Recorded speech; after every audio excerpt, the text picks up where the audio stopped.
Congressman Paul, I want to show you the video that got the most votes of all the video questions submitted to YouTube, and this one comes, as you can see, from Brandy and Michael in Spencer, Indiana. There's growing concern among Americans about the size and the scope of the federal government and its infringement upon state and individual rights. If you're elected president, how do you plan to restore the 10th Amendment, hold the federal government only to those enumerated powers in the Constitution, and allow states to govern themselves? Congressman, what's your answer for Brandy and Michael? Well, obviously it would take more than one individual, but the responsibility of the president would be to veto every single bill that violates the 10th Amendment. That would be the solution. Anything else, sir? You got a little time left. Well, I'll tell you what, that is the subject that is crucial because government is too big in Washington, D.C. It's run away. We have no controls of spending, taxes, regulations, no control in the Federal Reserve printing money. So if we want government, whether it's medical care or whatever, it's proper to do it at the local level as well as our schools. But there is no authority in the Constitution to do so much of what we're doing. There's no authority for them to run our schools, no authority to control our economy, and no authority to control us as individuals on what we do with our personal lives.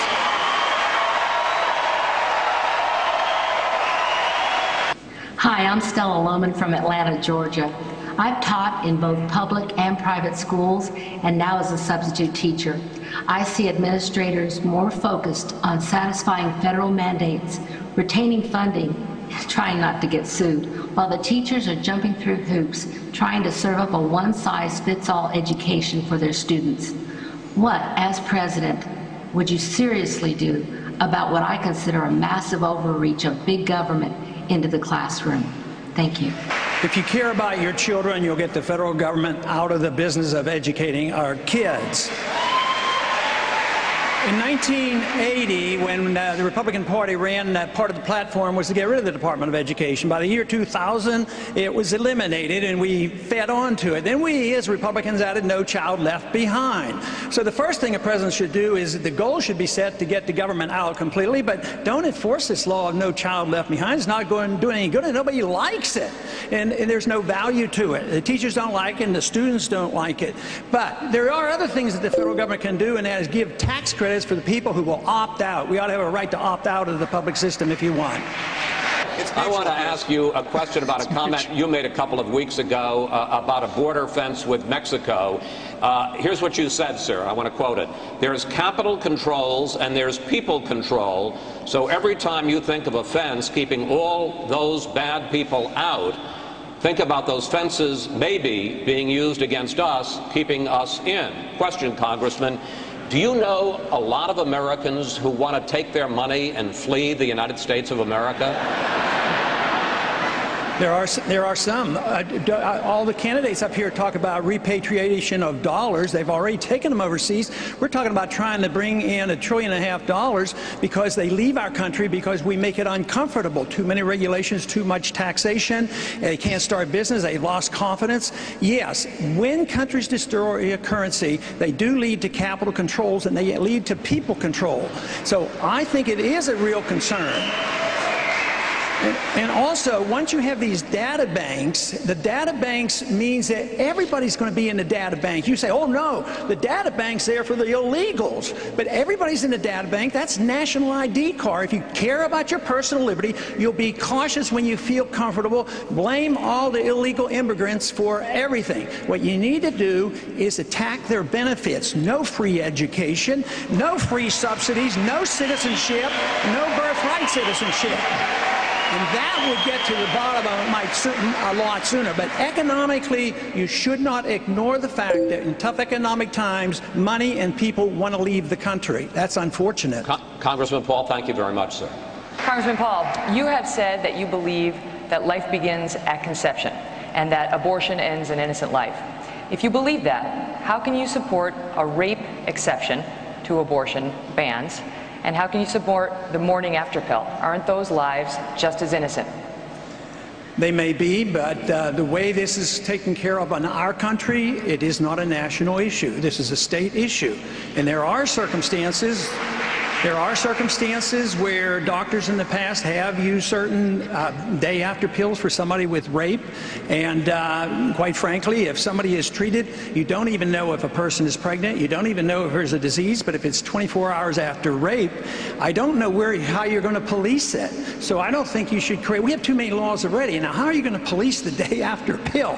It doesn't make any sense to me in a practical matter. So I would say that nobody can outdo me on respect for life. I've spent a lifetime dealing with life, but I still think there is a time where the law doesn't solve the problems. Only the moral character of the people will eventually solve this problem, not the law. Independent New York Mayor Michael Bloomberg recently fretted over the possibility of the unemployed rioting in the streets. Ohio's Republican Governor John Kasich recently said, quote, "For the first time in my life, I'm worried about this country." And recently a liberal columnist wrote this, quote, "We've lost our mojo." You know, President Obama promised hope and change, and according to many polls, fewer and fewer Americans believe he's delivered. Now, I'm not asking for your jobs plan here. What I'm asking for is, how are you going to turn this country around?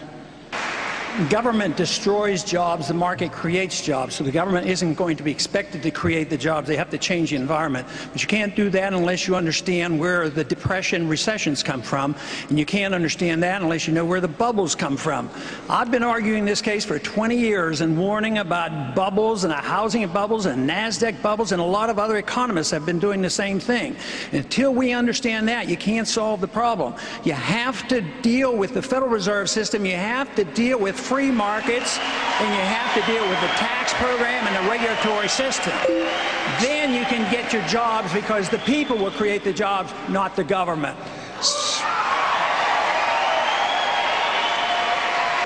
If you had to choose one of your opponents on the stage tonight to be your running mate in the 2012 election, who would you choose and why? And why would this person help you make the country better? Again, if you had to choose a running mate, one of the people on the stage with you, who would you choose and why? 30 seconds down the row. Governor Johnson. Sorry. Well, that would be the guy 3 down, Congressman Paul. And that would be the notion that this country is about liberty and freedom, and that right now we are facing an extraordinary crisis, that if we do not address it now, we're going to find ourselves in a monetary crisis that is going to leave us all with nothing. And if we want to look at an example of that, that would be Russia, that experienced a monetary collapse that in our lifetimes may never require. We need to avoid that now. I don't plan to make a choice at the moment, because I am on national polls. It seems like I'm in 3rd place now. I think it would be inappropriate. As soon as I'm one of the 2 top tier, then I will start thinking along that line. But right now, I'm going to defer and just work very hard and make sure that I stay in the top tier, and then eventually be one of the top 2 contenders.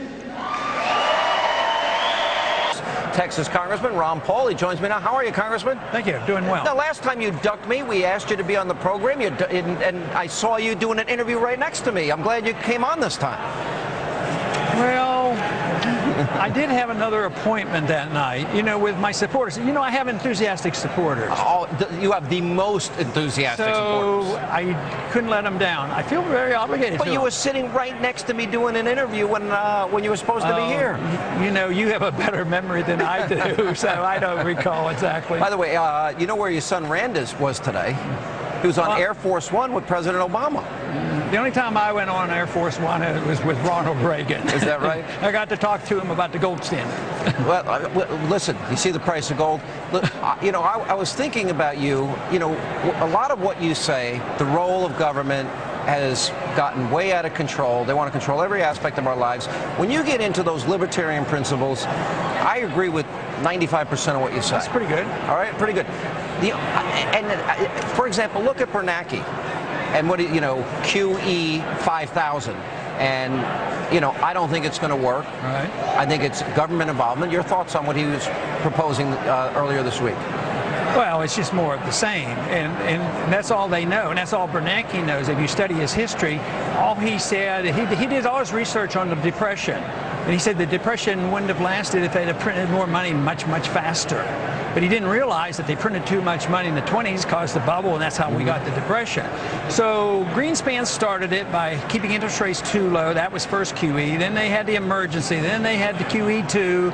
And then he said, we're going to keep interest rates very low until 2013. Now he's come up with another one.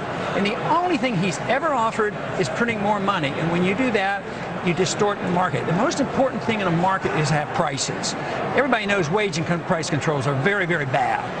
But we constantly accept the notion that the Federal Reserve can fix the price of money, and that's his interest rate. And it is key to the problem. Unless we deal with that, you can't deal with the problem of unemployment and savings and capital and all these things. That's why the monetary issue is so important. You know, if you look at what Obama's doing, massive government stimulus, that fails. Massive government debt and deficits, that's hurting the country. Massive regulation, all these things you would fix. And you know, I think you and a lot of the people up on that stage tonight were right. The only thing I always find myself in disagreement with you, and I don't understand, I want to really give you a chance to explain this. Why do you think we have no business or role in preventing a madman, Holocaust-denying guy like Ahmadinejad that wants to wipe Israel off the map, repeatedly states it, an enemy of the United States? Why do you think we shouldn't involve ourselves early before he gets a nuclear weapon? Well, first, we don't have the authority. Second, we don't have the money. Third, it hurts our national security. And fourth, I think it hurts Israel for us to be doing all those things. What do you mean we don't have the authority? Whose authority? I mean, where is it written in the Constitution that we should be the policemen of the world? It doesn't say that. No, you can't do it. Yeah. So but we have the right to defend ourselves. What about George Bush? George Bush had it right in the year 2000. Remember, he said, I don't want to be a nation builder. I don't want to be involved in policemen of the world, because he didn't like what Clinton was doing in Kosovo.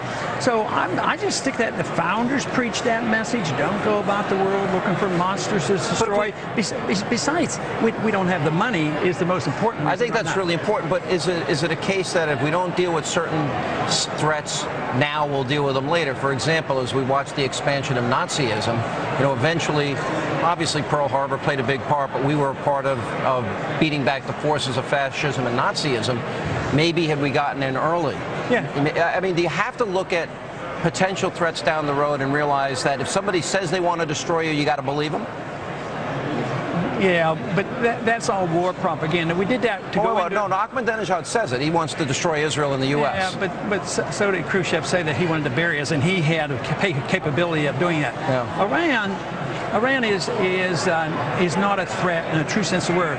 They really believe that? Let me finish the sentence. Yeah. They have a lot of oil, but they have to import gasoline. They don't have intercontinental ballistic missiles, and people like others, and maybe you're willing to go in there and aggressively attack a country, and they don't even have a weapon. You know why I am, and this is just a disagreement we have, because when he says he wants to annihilate Israel, his ties, he's fighting proxy wars against Israel right now by funding Hezbollah, Al-Qaeda, Islamic Jihad, the Muslim Brotherhood. They are already fighting a war against us in many ways and Western values, and it's just a matter of us recognizing it. But if we'd have followed George Bush's foreign policy and Ronald Reagan, he said that he left after Lebanon and the chaos. He says, those politics up there is so irrational.